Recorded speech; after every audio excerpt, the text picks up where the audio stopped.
Hello students, आप आशा रखता हूँ आपकी पढ़ाई अच्छी चल रही होगी और उसको थोड़ा सा और बेहतर बनाने के लिए आज अफसर एकेडमी क्लासेस पर मैं आपके लिए लाया हूँ ट्रिग्नोमेट्री जिससे लोग और बच्चे बहुत डरते हैं, पता नहीं क्यों। वो बोलते हैं स्कूल में हमें ये समझ नहीं आ रहा, वो समझ नहीं आ रहा, पर आज आप यहाँ से पूरा समझ के जाओगे जितना ही मैं समझाऊँगा। सबसे पहले मैं आपको बताऊँगा ट्रिग्नोमेट्री का मीनिंग क्या है। किसी भी सब्जेक्ट का टॉपिक जो होता है वो उसके पास एक डीप मीनिंग होता है। इधर अगर मैं मीनिंग की बात करूँ तो लिखा है TRI, मतलब ट्री का मतलब होता है 3, क्योंकि इतना साउंड आ रहा है ट्री 3, तो इसका साउंड क्या आया 3। यहाँ पे लिखा है गोनो, GONO, गोनो का मतलब होता है साइड्स। इसका मीनिंग क्या होता है साइड्स। ये कहीं ना कहीं ये जितनी मीनिंग्स हैं ये इंग्लिश मीनिंग तो नहीं है, ऑब्वियस सी बात है। ये सारी की सारी ग्रीक लेटर्स में, जितने भी ग्रीक हमारे लेटर्स हैं, वो जो अल्फ़ाबेट है, उधर का जो ग्रामर है इंग्लिश का, वो सारा का सारा वहीं से आया है। बात करता हूँ मेट्री की, तो मेट्री का मीनिंग होता है मेजरमेंट आपने सुना ही होगा। आप कोई भी लेंथ मापते हो, डिस्टेंस मापते हो, स्पीड वगैरह जितनी भी चीज़ होती है वो सब मेज़र की जाती है। तो यहाँ पे भी इस पूरे का मीनिंग ये होता है कि 3 साइड्स मेजरमेंट, मतलब मेजरमेंट ऑफ 3 साइड्स। यहाँ पर ट्रिग्नोमेट्री 10th क्लास NCERT में हमें सिर्फ और सिर्फ राइट एंगल ट्रायंगल पढ़ना है। आगे चल के जब आप मैथ्स लोगे तो आपको और ट्रायंगल्स के बारे में, ट्रिगो अप्लाई कैसे होती है वो जानोगे, पर इस 10th क्लास में हमें सिर्फ राइट एंगल ट्रायंगल के बारे में ही जानना है। तो सपोज करते हैं कि मेरे पास एक ट्रायंगल है जिसका नाम मैं रख रहा हूँ वर्टिसेस। जितने भी वर्टिसेस हैं ये 1 2 3 वर्टेक्स होते हैं ट्रायंगल में, तो A B एंड C। मैंने माना राइट एंगल एट B, इसका मतलब B वर्टेक्स पे एक राइट एंगल है 90 डिग्री का, तो ये पूरा राइट एंगल ट्रायंगल है। अगर मैं इस राइट एंगल ट्रायंगल में बात करूं तो आप बोलोगे जो सबसे लॉन्गेस्ट साइड है which is AC, longest side of a triangle, वो हरदम हाइपोटेनियस होती है, करेक्ट। अगर ये हाइपोटेनियस, हिंदी में थोड़ा मैं बताऊंगा कर्ण, ताकि मेरे जो हिंदी वाले बच्चे हैं वो भी थोड़ा डरे ना। हाइपोटेनियस मतलब कर्ण, सबसे लंबी longest side of a triangle हरदम कर्ण होती है, मतलब ये फिक्स है। यहाँ पे जो बात फिक्स नहीं है वो है परपेंडिकुलर एंड बेस, मतलब लंब और आधार। यहाँ पर कभी भी परपेंडिकुलर बन जाएगा बेस बन जाएगा परपेंडिकुलर, और इसी बातों में आपको कंफ्यूजन हो रहा है। इन कंफ्यूजन को मैं दूर करता हूँ। अगर मान लीजिए आपने एंगल C की बात करी, मैंने क्या बोला, आपने एंगल C की बात करी, तो अगर मैं एंगल C से मेजर कर रहा हूँ इस ट्रायंगल को, तो एंगल C के जस्ट सामने वाली साइड, मैंने क्या बोला, एंगल C के जस्ट सामने वाली साइड कहलाती है परपेंडिकुलर मतलब लंब, परपेंडिकुलर मतलब हिंदी में होता है लंब। और जो दूसरी एक, ये जो लास्ट साइड बची हुई है ना, एक यही तो साइड बची है, ये तो हाइपोटेनियस है, ये परपेंडिकुलर है, एक यही तो साइड बची, जो ये साइड बची हुई है इसका हम क्या बोलेंगे, बेस मतलब आधार। यहां पे आपको थोड़ा सा क्लियर हुआ होगा कि राइट एंगल ट्रायंगल एक्चुअल में है क्या। एक लॉन्गेस्ट साइड होती है which one is hypotenuse denoted by H, एक साइड ऐसी होती है जो एंगल के जस्ट सामने है P, परपेंडिकुलर लंब, और एक जो बच गई आधार बेस, इट मीन्स B। यहाँ पर बात करेंगे सबसे फेमस थ्योरम जो आप बचपन से पढ़ते आ रहे हैं, वो थ्योरम है पाइथागोरस की थ्योरम। पाइथागोरस थ्योरम क्या होती है? पाइथागोरस थ्योरम आप, अगर आपको पता है तो वीडियो पॉज करके अपने आप लिखिए, कॉपी में लिखिए, अगर नहीं पता तो देखिए। पाइथागोरस थ्योरम ये होती है परपेंडिकुलर का स्क्वायर बेस का स्क्वायर, अगर मैं इन दोनों को ऐड करता हूँ तो मुझे रिजल्ट मिलता है हाइपोटेनियस का स्क्वायर। एग्जाम्पल के तौर पर मैंने एक ट्रायंगल फॉर्म करा, यहाँ पर कोई ट्रायंगल बनाया मैंने, यहाँ पर मैंने मान लिया कि ये जो है ये है 3 मीटर्स, ये जो लेंथ है मैंने मान लिया ये है 4 मीटर्स, और यहाँ पर आपको साफ दिख रहा है ये 90 डिग्री है, तो ये आपका हाइपोटेनियस होगा, इट मीन्स ये H होगा। हमें साफ दिख रहा है कि ये तो परपेंडिकुलर, ये बेस, इट मीन्स मेरा जो P है वो 3 मीटर है, मेरा जो B है वो 4 मीटर है, and we have to find hypotenuse, मतलब मुझे H निकालना है। और मैंने आपको एक फॉर्मूला यहाँ पर दिया है जिसको हम पाइथागोरस थ्योरम बोलते हैं, P² + B² = H²। P कितना है? P कितना है? 3 मीटर्स। क्या मुझे P की वैल्यू P के प्लेस पे नहीं रखनी चाहिए? सिंपल, मुझे फॉर्मूला में पुट करना चाहिए। तो p की वैल्यू मेरी 3 है, 3 स्क्वायर, प्लस b की वैल्यू मेरी 4 है, 4 स्क्वायर, एंड मुझे क्या मिलेगा, h स्क्वायर, है ना, क्योंकि यहाँ पे h स्क्वायर है, अभी स्क्वायर है तो मैं स्क्वायर रखूंगा। 3 का square it means 9, 4 square it means 16, और मुझे इन दोनों को क्या करना है, मुझे ऐड करना है। आप बोलोगे h स्क्वायर अभी भी, हाँ ये ऐसे कैसे रहेगा, क्योंकि मैंने इसके साथ, भैया जी देखिए ना, जब किसी साथ छेड़छाड़ नहीं कर रहे हो तो कुछ कहेगा क्या आपको, नहीं कहेगा, तो मैं भी इसका छेड़छाड़ नहीं कर रहा हूँ, तो ये ऐसा कैसे रहेगा।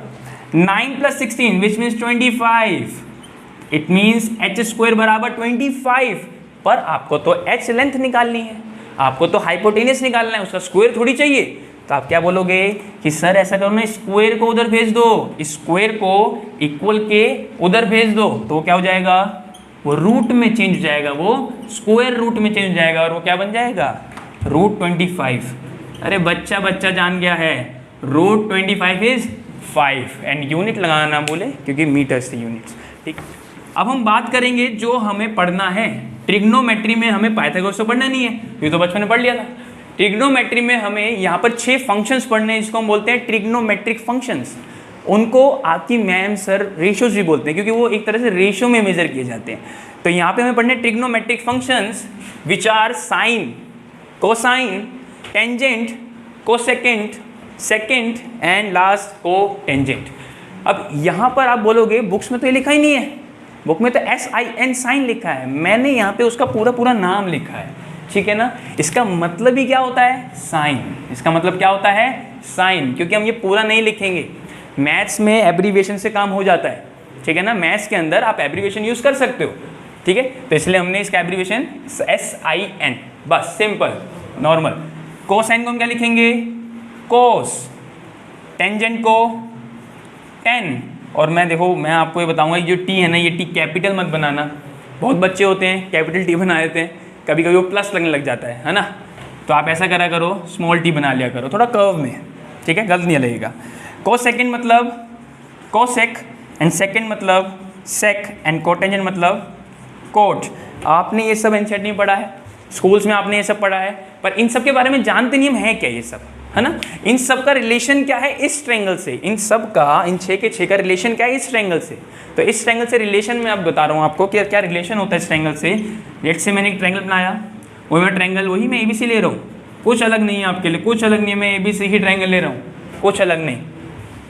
माना ये जो एंगल C है, ये जो एंगल C है, ये लेट से थीटा है, क्या है ये, थीटा, इसे क्या बोलते हैं, इसे बोलते हैं थीटा। ABCDEFG Z तक जाते हैं हमारे लेटर्स अल्फ़ाबेट में।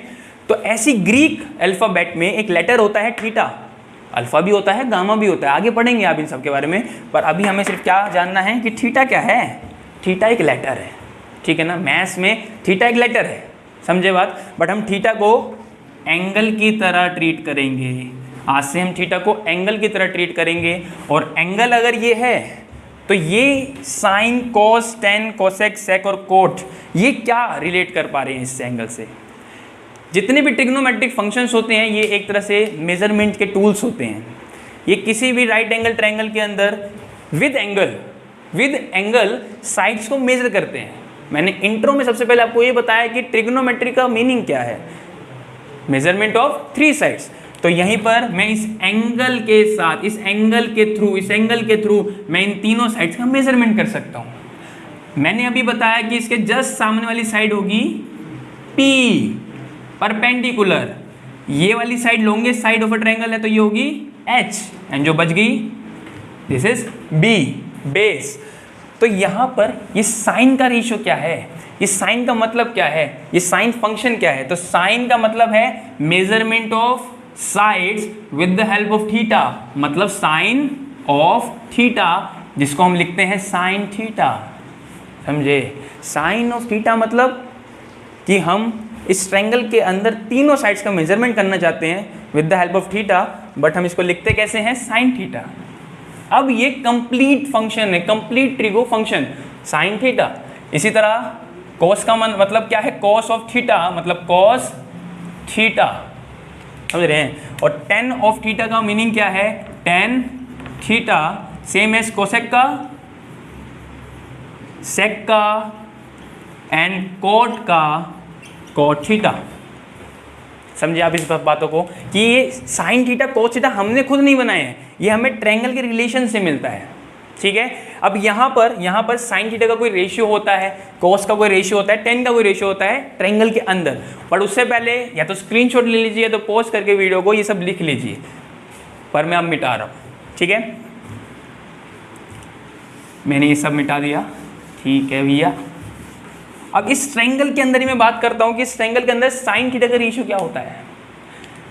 मैं आपको ऐसे नहीं बताऊंगा कि साइन थीटा बराबर P/H होता है, कोस थीटा B/H होता है, टेन थीटा P/B होता है। ठीक है, तो ये सब अगर मैं यही सब बताने आया हूँ तो मेरा फिर फ़ायदा क्या बताने का आपको।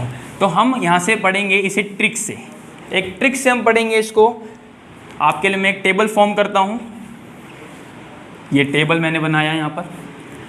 यहाँ पे हमने लिख देते हैं, चलिए यहाँ पे मैं लिखता हूँ साइन, ठीक है, कॉस एंड टेन।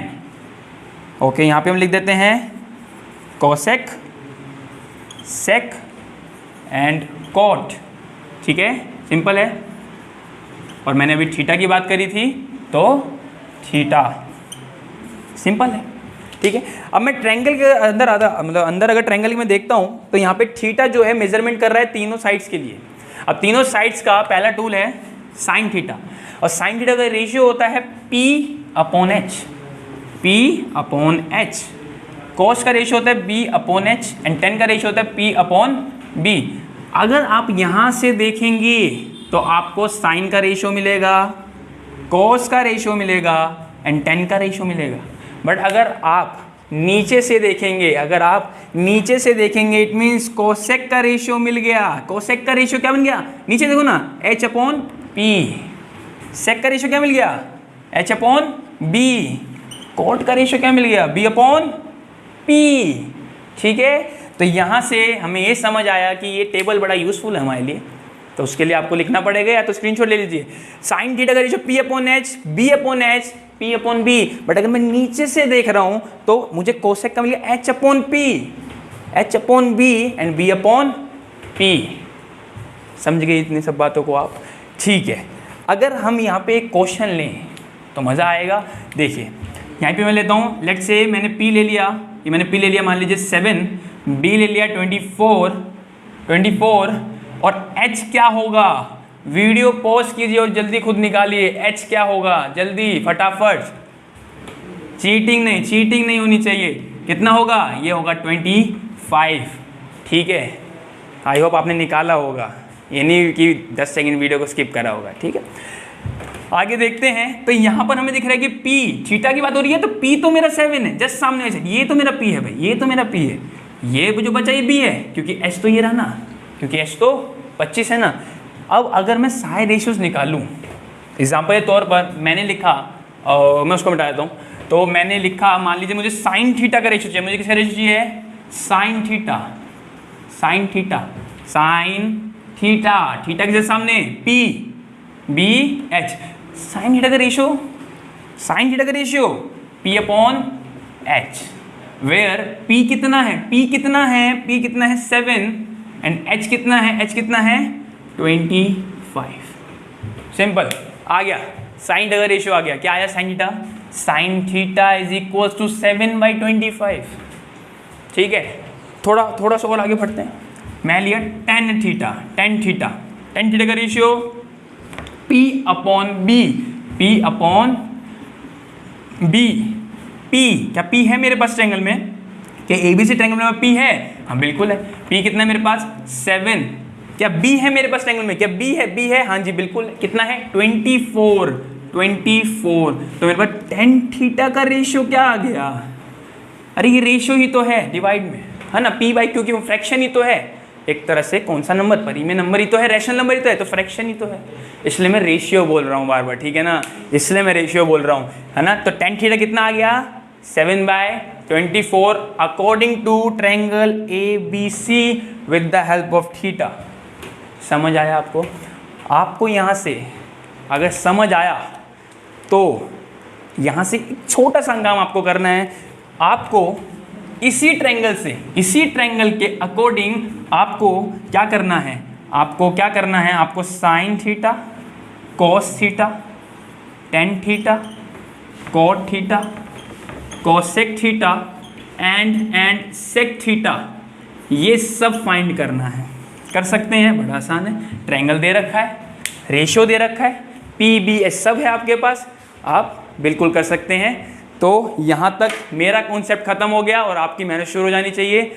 अगर वीडियो पसंद आई तो लाइक कीजिएगा, सब्सक्राइब भी कीजिएगा, और बहुत मेहनत लगती है इन सब चीज़ें के लिए, तो प्लीज़ लाइक कीजिए, जिससे हमें मोटिवेशन मिलेगा। Thank you so much, bye bye.